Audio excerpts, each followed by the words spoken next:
I got hung up on one time by a supervisor, and I don't think I've ever been that angry at another human. If she was in front of me, I would have bit her throat. I don't know if it's the company, though. Cell phones, it's still a technology that it's not an everywhere kind of thing. We have a ship that can circle the Earth in 90 minutes. We can certainly fix enough towers. That's the problem. There's not enough towers. You couldn't have used the we went to the moon one? No, I don't want to use the moon. A little more impressive than just orbiting the Earth. It's not. And what ship could circle the Earth in 90 minutes? The Challenger does 17,000. Oh, I thought you were talking like a boat or something. A ship? No, 1930s. I'm not talking about a boat. Well, when you say ship, you're right. not talking about the space shuttle. You're talking about like an ocean liner. There's an old tug out there that. Right. I really stink. A spacecraft. Hey, we should say hi to Steve Dahl. We're being very rude by not introducing him to our audience. The Challenger doesn't orbit anything anymore. You know what? That one blew up. You're absolutely right. Thank you. See, we don't even look at things like that anymore when Jimmy talks. We have a ship that can blow up within 70 seconds. Good point. You didn't even realize it. It's a cell phone thing. No, it's Endeavor. Yeah. Endeavor, right. Oh, that's one of them. Good. That's the new, but Mr. Dahl's right. Mr. Dahl, look at you showing respect. Very respectful. You even know who he is? Of course. I'm not up on all the... Yeah, he's been rubbing me all over ever since I got here, really. Humping my leg. He'll do that. You got a picture with Steve Dahl? Asked me if I knew Ozzy. That means... Oh, he did. No, he did. First thing. He asks everyone That's not a joke. He asks everybody. That's famous. Know Ozzy? Do you know Ozzy? He's the biggest Ozzy fan. So. And you did. He had a story. Yeah. Interviewed him like in the early 80s, and he had a big, like a giant Ziploc bag of blow that he, during the interview, at a radio station, just sat there and... Boy, a guy doing blow at a radio station in the 80s. What a surprise. Out in the open, anyway. Isn't it amazing what some of the guests can get away with just because they're guests? It was 90 degrees out. He had a fur coat on, sweating profusely, and was just doing blow, and he was playing Celebrity Jeopardy. He had like a version of that. Yeah. And he could not comprehend the question and the answer being backwards, and he just gave up and left. He just left.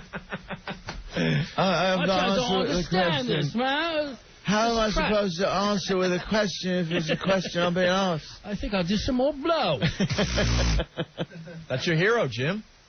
Yeah, he's off that stuff now, though. I'm just saying. I love the fact that he did blow, and you know what Ozzy talks about? He's not like one of these little faggots. The F word. What's wrong with you? You just dropped the big F-bomb. What's wrong with you? They had to dump out. I didn't mean to curse. All we heard was khaki shorts. Khaki shorts what? No. I said fag celebrities. No, I didn't curse. No, I will absolutely say that you said an my sphincter tightened. Yeah. On the radio, my sphincter tightens when I hear profanity. You get all nervous. I'm sorry, I didn't mean to curse. You're just talking now, see? Yeah. You're all revved up with Ozzy. So what's the story? He's honest. He doesn't...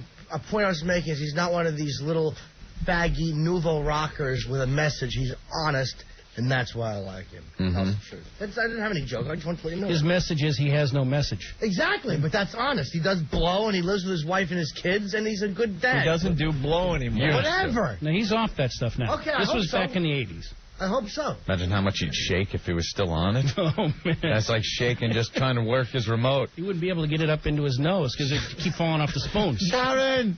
I can't get the coke into my nose, Sharon. He wouldn't shake if I sat there and just held him. And you would, Jimmy. Blew it up his nose for him with a straw. Anyway, out of respect. Not a relapse if you're just helping a legend. Hey, I got to ask Steve Dahl, did you like the tuna? Oh, it's excellent. Good. You guys are known for your tuna here. I had a problem with him recommending. I was like, it's kind of difficult. When Opie recommended the tuna, I'm sitting there going, I'm just trying to be nice. I keep my mouth shut because if you recommend something and it sucks, he will then always be the guy that sucks at picking food. Well, tuna is a weird thing because it's so raw inside that maybe you're not into that, and Opie recommended it. Guys, look at me. Am I not into... I mean, you can see I like to eat, so I'm like into just about everything. That was really good. It was great. I just like the fact that Ken Stevens picked up the check. That was his nice. usual table. It sat there on the table for a little while. Did you see how nervous I was? He wanted me to take that. I know. That's what I was thinking. I'm like, is Ken waiting for Steve to pick that up? Because they put it down right in front of you. Yeah. And I'm like, is Ken honestly waiting for Steve to pick that up? And then I'm getting embarrassed. I'm sitting there going, maybe I should pick this up. And then, then you go around the table. Wait, you think he wants Ope to pick this up? And then I thought if I would pick it up, Opie's going to grab it because I'll just sit back and then he'll do it because I know he's feeling uncomfortable if he thinks Ken thinks you're picking it up. Plus, he's got the tuna thing on his head, so right. There's a lot going on there. And I just had the cheap pasta, so I didn't want to have to divvy up. Why should you? No, rigatoni. We talk about that all the time. I don't care if I have a glass of water and a salad, I'll still split the check. I can't stand when we go to a restaurant and there's somebody like picking out. But I had this and that. I want to wrap them in the head. The easiest way, you divvy it all up. We're not in high school anymore at the diner, where you got to pick out with the change. Mine was $4.38. A big tipper, someone brought it, and it always ends up the last guy in line, which thank God is usually open. I can't tell. Gets the pile of money that everybody got collected. And gives it to Opie. Opie counts it up and goes, all right, I'm only like 130 short. No, I wish. That would have been good. I would have taken that bullet. How much was it that day? It was $300 short. $300 short. Oh, in Boston? The last Boston trip. $300 short. And I had like a glass of wine and an appetizer. And then I'm like this. I'm like, hello, we're $300 short, and everyone makes believe they're not listening. Everyone goes, I was in. Well, we didn't do it because Tim Walsh is ordering 13th century wine, and then he leaves.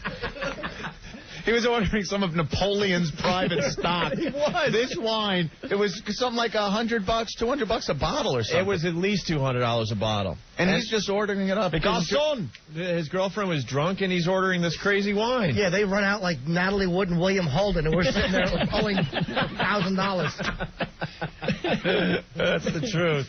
That's why whenever I would be at restaurants before this job or anything, like when I was with friends at the diner or something, I'd always pull out more money than my check was for and make a point of going, I'm in for 20, and I'd put it down and know that no matter what the discrepancy was, I'm in the clear. You're good. I don't have to turn around then and make it like I didn't pay.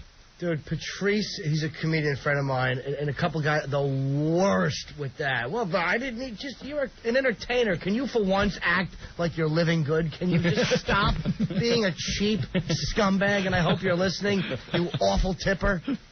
It drives me nuts. I can see if one guy eats nothing and 3 guys have steak, that's different. But if we all eat, just put the money in. Just throw it in. Act like you have a pair. Even then, I don't care. Wait, you were bothered by the Boston thing, though. Because we were way short. The difference is when I don't drink alcohol, and like if I eat something, I'll always, cause I'm not cheap at all. I mean, I always just put my money in. But if there's a bottle of wine that's $150 or $200, that's different because that's an expense I will make. That is kind of a borderline thing. I'm just thinking. I'm not talking regular drinks. I don't care. I don't care what I'm doing or what I'm eating. I'll always split just for the fact that you're kind of with the company. Yeah. You know what? You're not just paying for the food. You're there. You're having fun with everybody.